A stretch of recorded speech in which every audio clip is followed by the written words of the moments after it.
Prawn fry rice, झींगा चिंगड़ी भी बोलते हैं इसे।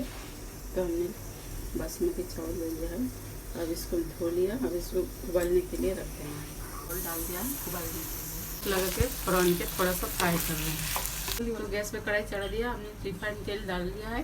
अब ये मशरूम बने है, इसे भी हम इसके साथ थोड़ा सौते कर लेंगे। अब ये सॉस डाल दें, मंचूरियन सॉस मिक्स कर लिया है सॉस। अब इसमें चावल डालेंगे, डाल देंगे, अच्छी तरह से मिक्स कर लेंगे। प्रॉन भी हम डाल दिए हैं इसमें, तो मिक्स कर लेंगे। प्रॉन फ्राई राइस बहुत ही बढ़िया, बहुत ही स्वादिष्ट बने हैं। रेडी हो गया है प्रॉन फ्राई राइस। बहुत ही झटपट बन जाते हैं, खाने भी बहुत स्वादिष्ट लगते हैं। और इसके ऊपर हमने कॉर्न पकौड़ा बनाया था, उसमें डाल दिया है।